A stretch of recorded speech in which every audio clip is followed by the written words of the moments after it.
Trustee Otto. Please. And I'd like to make one other proposed change to paragraph 3, where it says, "The committee shall meet in public after the closing date and time for submission of applications." I would delete that language and say that the committee can meet at any time it wants and take whatever input that it wants and still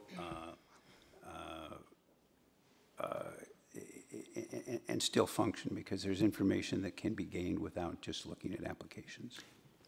And essentially you're just, is that acceptable to the second of the substitute motion to make that motion? No, I happen to agree with Member Zia. I would like this committee to meet in public. I didn't say that. Oh.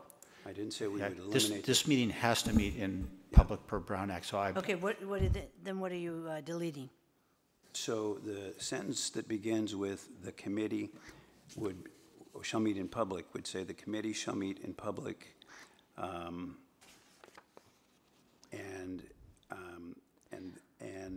the committee shall recommend the number of candidates to be interviewed by the entire board at its meeting on August 26, 2014. The rest of it would be deleted. May I just just add that meeting in public could be at 9 o'clock in the morning when nobody can come, especially working professionals like myself. That it would be at a time convenient to the public, 5 p.m. or after, so that we can get full participation. That way, it's just not too broad, and we're specific if we're going to try to make it inclusive as possible. I'm a little bit concerned about that recommendation because it assumes that something would happen that would be untoward and that the committee wouldn't take those kinds of things into consideration. And I know you're new and you've come up through this process with a point of view, but in the end, boards of trustees, courts, city councils are collegial bodies, and if there isn't some trust among the members, then it makes it very difficult to get anything done. I guess what I anticipate is, by eliminating this language that I've just asked to eliminate, is that this committee could start meeting right away and could take input. Okay. I fully expect, I guess we need to be reminded that the way that this works is that this board will make the decision with whatever input there is, and we're trying to provide more opportunity for input prior to the time, in the short time frame, that a decision's got to be made. Right, and I absolutely agree with you, Vice President Otto, and thank you for your wisdom and acknowledging that I'm new, and I appreciate your experience. And yet, I think by being a little bit broad, it's just a matter of clarifying it. I'm certainly not insinuating that we won't be collegial. I'm certain that we will. But more than anything, if this is going to be subject to the Brown Act, then why don't all the trustees participate on this committee then, or be invited to participate in the committee, not just one trustee, if we're going to go with a committee? Quite frankly, because we're either going to have a committee or we're not. And I think your original recommendation was to not have a committee, and now what you're saying is, I'm trying to live with your motion. Let's have a committee, but let's all be on it. Is that right? To recommend to ourselves who we should see? Yeah, I'd like to propose that all trustees should be invited, and if they want, it should be discretionary. I certainly would want to participate. If I'm not on the committee, then I will make every public meeting to make sure that I see every candidate, and we'll make time. Are you suggesting that at the committee meeting the candidates would come and be interviewed? Well, the applications will be discussed, aren't they? Isn't that what the clause dictates? The motion is because, as I mentioned earlier, the legal concerns we had about the committee interviewing, that there will be no interviews by this committee, even though that was my original intent. It'll only be for them to review the applications that have been submitted and then forward their, I don't want to use the term because their thoughts, their recommendations, not rankings, to the full board for discussion in a public meeting. So that's the intent of it. And so before, let me step back very quickly. So there was clarification on the substitute motion, and I didn't ask. And so at this time, Trustee Baxter, are you comfortable, since you're the second of the substitute motion, are you comfortable then with the language that was explained by Trustee Yes. Otto? Okay, so then that is now the language. And is this Anne Marie typing, or is this? You don't see it, but we actually have in front of us the motion, the substitute motion. Trying to type what it will be so that you guys will be clear on what you vote on. Exactly right. And again, for everyone, we are really, the trust in this is that we want to have, obviously, some individuals, good applicants, apply for this position, and then to come forward and have somebody review it. My intent was to have them look at it, give it a cursory review, and then forward it to us where the final decision is going to be made by a vote of this board. So the best intentions were done to help us go through this process that we haven't addressed. So what we're looking at on our computer screen that you are not seeing is the amended motion. And when it's done, I will read this. So this will be the substitute motion for the record. But are there other comments by the members of the board at this time? Excuse me, President Kellogg, As is Trustee Zia. I just want to make sure I understand you. So when the committee meets, is that going and reviews the applications, will that be done publicly since it's subject to Brown Act? Yes, has to be Okay. by law. And then, so there will be discussions taking place and input received by the public, correct? It's a Brown Act meeting, so. There will be opportunity on the agenda of the meeting for the public to comment on agendized items. Okay, and the item would be only this item, right? So I guess would the committee be shortlisting a certain group of applicants, or will they relay all the applications for our review if we'd like to review all the applications? Oh, I'm sorry, but my intent is all the applications Okay. are going to come to the full board. Okay, that I appreciate your clarification, and I now understand your point.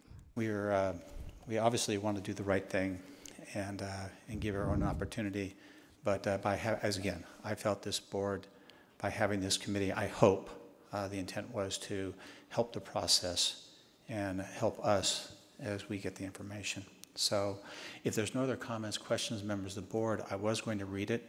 Thank you. It's not accurate. It's not accurate. Why don't you let me read it? Trustee Otto, could you please read the motion into the record again if you have? My amendment. I see the comments. I'm sorry. Okay, it would, paragraph 3 under the phrase, "Now therefore be it resolved and ordered as follows." Paragraph 3 would read, "At the time of the adoption of this resolution, the board president shall appoint an ad hoc advisory committee composed of the following individuals: the superintendent president, comma, the student trustee, comma, the academic senate president, comma, a governing board member appointed by the board president, and a community member appointed by the board president, period. The committee shall meet in public, and the committee shall recommend the number of candidates to be interviewed by the entire board at its meeting on August 26, 2014. The superintendent president or designee shall post an agenda for the meeting of this committee not less than 72 hours in advance of the date and time of," and I would add the word "any committee meeting," because there very likely would be more than one meeting, with a full understanding, and that's the way that paragraph would read, with a full understanding that this board can do whatever it wants at the conclusion of this committee. This board can elect to interview no one, or I guess they better interview somebody. I guess they could interview no one, because we've got another paragraph in there that says that we can appoint somebody from outside the process. And incidentally, the reason for that is a legal one. And that is that if you have a 2-2 tie and you can't move forward at some point, because none of the people on the list can get enough votes, then you may have to go outside, because the alternative is to abandon the governance process and not have a trustee. So that's the legal reason for that. Thank you for explaining that. It's not, not intended to do anything that is not above board. So that is the motion, substitute motion that has been made and seconded. Other questions, comments, members of the board at this time? President Kellogg, Yes. what's showing on your screen now is what I believe is the amended motion for each of you to be able to see it. The last I'd word like to meeting should be clarify plural. something. The last word meeting should be plural. And there President it is. Kellogg, I have a friendly suggestion or amendment to this. I think just out of transparency, we should disclose the time, and then also make sure that in the revised language where it says community member appointed by the board president, community member from the area, from area 2. I think that's a friendly amendment. It should represent the district, certainly not my opponent again on a committee, but a community member from the district, which would be area 2. And I will, and we do everything in public, and democracy is not always the most clean process. So, but that is actually something that I looked at doing to present in here. The problem with that is that sometimes that can also slow us down.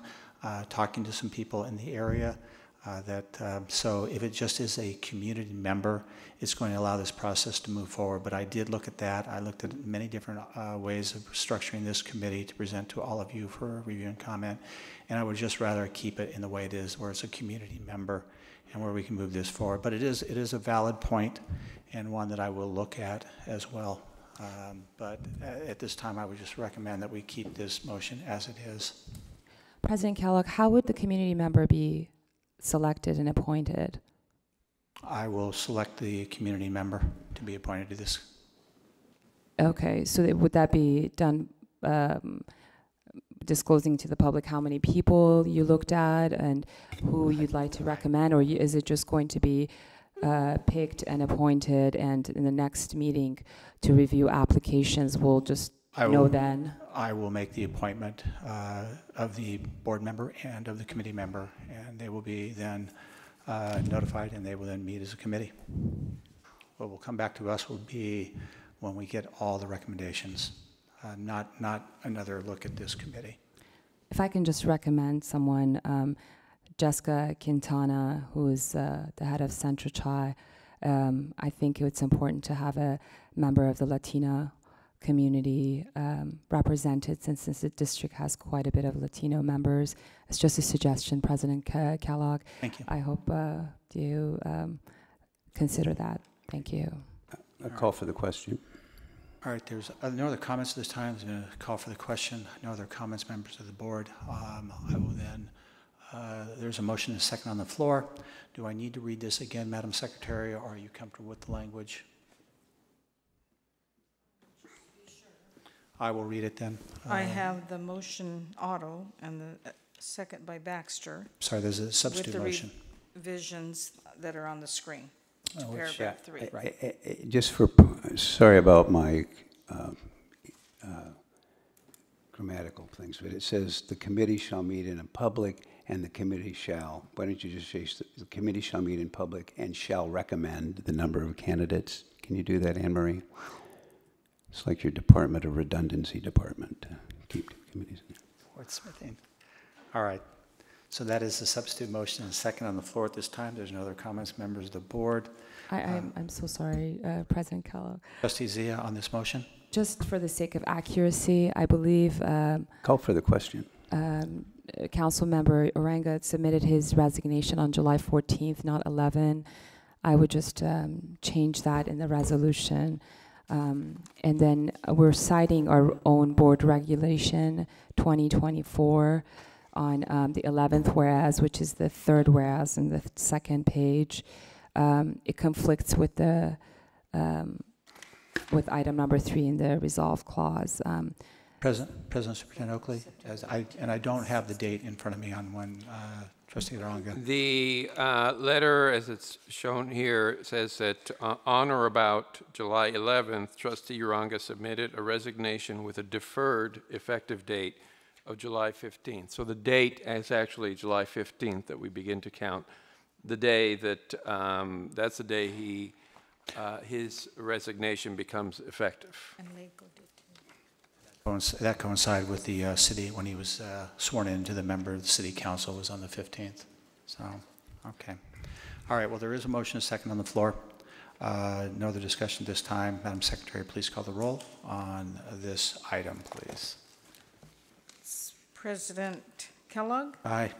Vice President Otto, Aye. Member Baxter, Aye. and Member Zia. Nay. The motion passes 3-1 on item 12.13. And we will we'll move forward on that and look forward to having a member of the community join us here in the near future. And actually, I think we just voted on the amendment. We haven't voted on the... I was just making that point. That was the amendment only. Now we're to the body of the motion.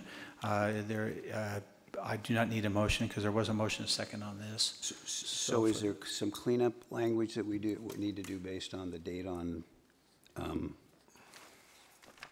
in the first whereas? Hold on a Or second. about whatever Pull it up date, again. distributed, submitted with a deferred effective date of July 15th. Which is stated. When did he submit it? I don't know. I don't have. No, the effective date is July 15th, so Right. that is the date that needs to be in concrete.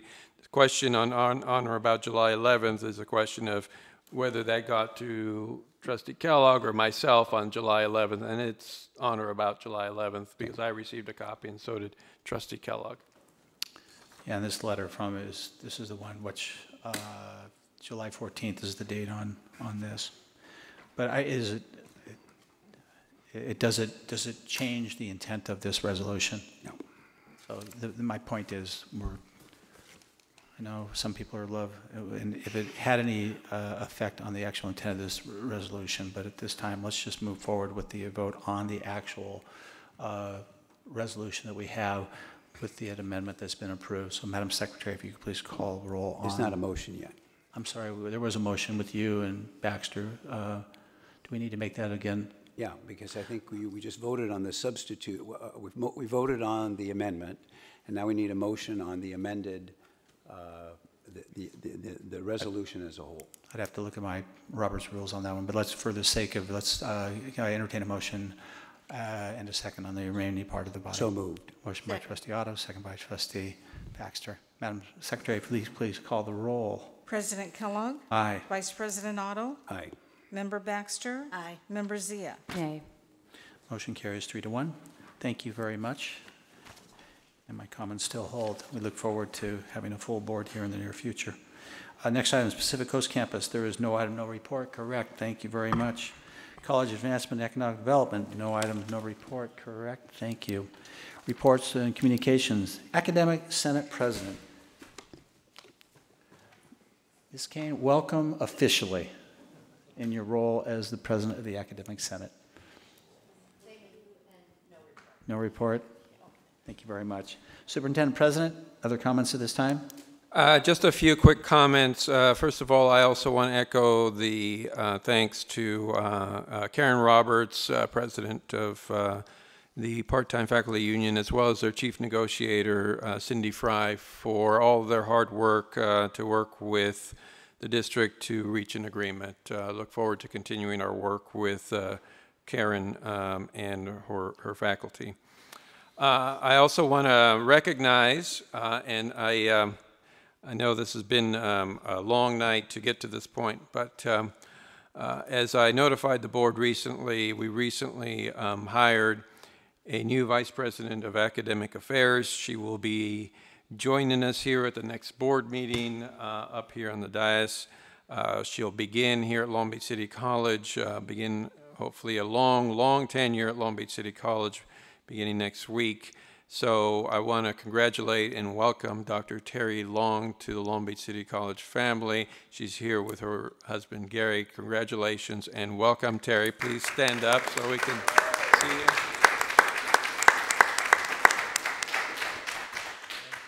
Thanks for hanging in there. We usually don't go this long. But I see you're already sitting next to the wrong person in the crowd, so. Okay, I also want to congratulate Mr. Ross Miyashiro. Ross has been our Dean of Enrollment Services for about 13 years or so. Ross was just recently appointed as the Vice President of Student Support Services at Coastline College. So Ross could not be here this evening, but I told him that I would congratulate him in public. So please join me in a round of applause for Ross for all of his service and for this wonderful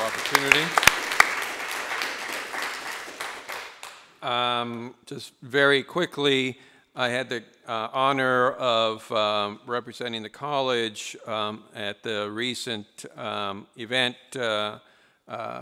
for our president, Barack Obama at LA Trade Tech. Had the opportunity to listen in, had the opportunity to speak with the Secretary of Labor about all the work that we're doing here at Long Beach City College and about the great work that they're promoting from the President of the United States to really find new ways to get our students into the workplace and to focus on different ways of measuring learning, different ways of looking at how we give students work experience. So we look forward to working with the President and his administration to bring that to fruition. And then finally, I also want to congratulate the newly elected and welcome back Trustee Kellogg to the board. I've had the great privilege of working with Trustee Kellogg since 2002, and I know that he cares deeply about this college and about the students that we serve, especially given that he was once a student here. I also want to congratulate Trustee Baxter. I've had the great privilege of working with Dr. Baxter and the Long Beach City College Foundation. I can't think of anyone else who knows this college better, who cares more about this college, and it will be a great honor and privilege for me to work with Dr. Baxter going forward. And of course, newly elected Trustee Zia, welcome you to the Long Beach City College family. I look forward to working with you and your great passion for education, and look forward to doing everything that we can here at Long Beach City College to make you feel as welcome as possible and make sure that you feel that you are going to make this a better college for all of us. So thank you to the three newly elected trustees. I look forward to working with you. And that concludes my comments. Thank you very much. Our student trustee report. David? Thank you, President Kellogg. First off, I'd like to welcome our new board members, Sunny Zia, Miss Virginia Baxter, I'm sorry, Jenny. I don't want to get yelled at again for that. I admire your passion and your energy and look forward to working with you when it comes to student success. And I'd also like to congratulate Mr. Kellogg on your re-election. Now, with that being said, with the end of another successful summer session, LBCC students have taken advantage once again the ability to complete many classes that had otherwise been impossible to complete due to the high demands in the fall and spring sessions. Many students have contacted me with concerns, though. News of a pending teacher strike has brought up the question of, if in fact the teachers do vote to strike, who will be teaching the classes and what will this do to my financial aid? After meeting with Connie Sears, Dean of Student Affairs, she reported back to me, the college is committed to providing classes for students and not hindering their academic process. Everyone connected with LBCC views student success as the #1 priority. While there are negotiations currently happening between the college and employee unions, this is a long, formalized process with many steps, and we are nowhere close to a strike occurring. Please rest assured the district is committed to all classes in the fall. Also in the same meeting, I had also expressed concerns about the financial aid workshops that are being held at both the LAC and PCC campuses, where students were being turned away at the door, and I explained to them that this was most likely due to fire department code that limited the number of persons that were allowed in the building at any one time due to safety issues that may arise when large numbers of people do occupy any given space. Along with this issue arising from the workshops were the concerns that unless you were enrolled in either the EOPS, the ESL programs, or were a military veteran, you need a current educational plan, or you would not be able to obtain an appointment with the counseling department until fall semesters to get such plan. Ms. Sears also replied to me that limited counseling appointments are available during the summer. What students might be referring to are the large number of requests from students who have filed for petitions, for extensions and or petitions for reinstatement for financial aid. This requirement is comprehensive for SEP for the students. I have relayed that information back to the students, and they are making the appropriate appointments that they need to do.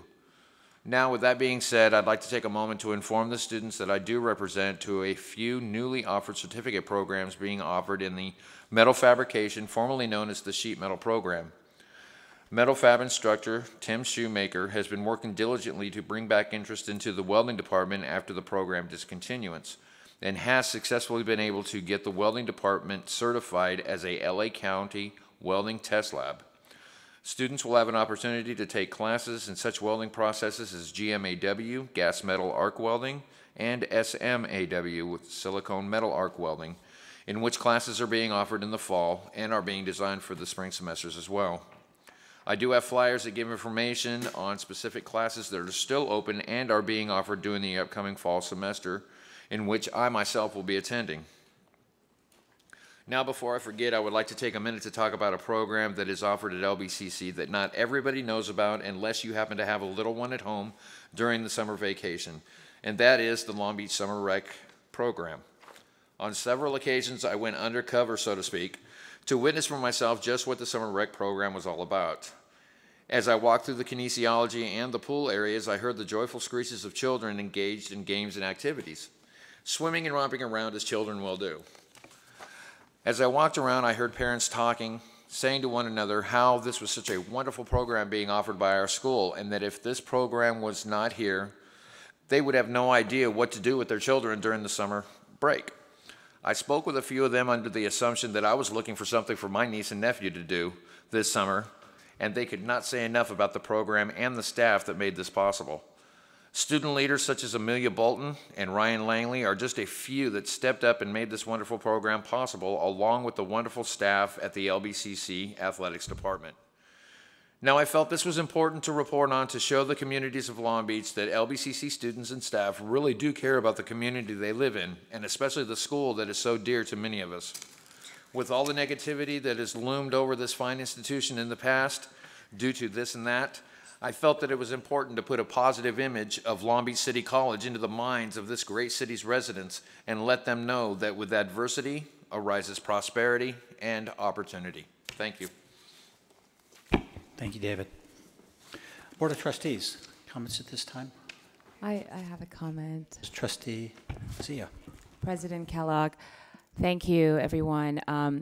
I just want to thank our student trustee, our superintendent president for his kind words, and everyone here. I'm very honored to serve alongside you. I really mean that. We may have some very minor differences in some political and policy decisions, but know that I know your intent, for the most part, is pure, and I think there's no question of intent. It's just the means and method, and I look forward to working through those and being a unified board. And I'm honored to be serving such an amazing district. And last but not least, Adrian Novotny is awesome. So yeah, I think he's a great person to sit next to, our academic affairs vice president. And congratulations and welcome to the LBCC family. Other members? Trustee Otto. Yeah, this is a day to be remembered. It's a day when there's been a great deal of attention paid to Long Beach City College. I talked to Beverly O'Neill as she was leaving, and she said, you know, it's so great to see so many people here, so many people who care about the college. And I said, I only have one concern, and she said, what's that? I said, I think we're taking over City Hall. And pretty soon everybody's just going to leave and take over the city. But in all seriousness, it is a college, and so I want to make two academic references. The first one, and this event today reminds me of this, is when in 1839, Alexis de Tocqueville came to the United States and wandered around for over a year and then went back and wrote his book, Democracy in America. He said that what he learned most about the American people was that they had what he called habits of the heart. Habits of the heart were that ability of people to come together in voluntary ways and do things to support one another, and it was a uniquely American characteristic. And I think that's true. I think we saw a lot of that today. I think we've seen a lot of that in the last month in all the leadership changes that have been going on in the city of Long Beach. The second reference is a literary one, and that is in Kurt Vonnegut's second novel, Cat's Cradle. There is this moment on an airplane where somebody stands up and says, how many of you are Hoosiers? How many of you are from Indiana? And what Kurt Vonnegut called that was a grand falloon. A grand falloon was an arbitrary coming together of people for reasons that they probably don't even know, but it's something that they believe in. I see a lot of that going on here too. I see people coming together and looking to the future and saying, we can do this. And our grand falloon is Long Beach. And in particular here, it's Long Beach City College. And so I didn't want this meeting or these events to pass without those references, because I think something special is happening.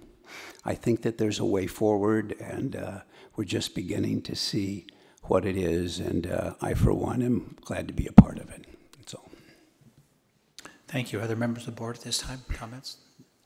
Seeing none. There is no reports on trustee committees, on future reports or committees, so we can move forward. The next item before us, before adjournment, is a public discussion on non-agenda items. We have one speaker, Joseph Rosenwald, and the subject matter is on property. I will, Joseph, I will just tell you that I'm the one that holds the clock, so you have 3 minutes. At the 2-minute mark, you'll see me wave, okay. Please. And then at 3 minutes, I will, if I interrupt you, please, That's fine, I'll don't stop. take it personally. Thank you so much. My name is P. Joseph Rosenwald. I thank Napa College, which I'm a graduate of, and all the positive things that happen here at Long Beach City Community College. Honorable trustees, newly elected and re-elected, student trustee, honored representatives, college staff, and assembled citizens. I'm speaking on non-agenda item about off-campus property utilized or owned by the Long Beach Community College District. Last month, during agenda item comment, I discussed the welcoming environment of college facilities and buildings at the Pacific Coast campus, the Los Coyotes Diagonal property owned by the college, the Small Business Development Center and the Center for International Trade at 4900 East Conant, and also at 309 Pine Avenue. I have a developed interest in the office at 309 Pine as to why it apparently is not being actively used and its mediocre condition. Also, a developed interest in the property purchased in 2003 by the college at 3320 North Los Coyotes Diagonal on the west, moving over to encompass 3325 Palo Verde. I recently discovered that the property is being considered for sale for a housing development or possibly as a facility for allied health training by a local physicians group. I plan to make a public inquiry request to determine what past, present, and future plans the college has for the Pine Avenue and the Los Coyotes Diagonal properties.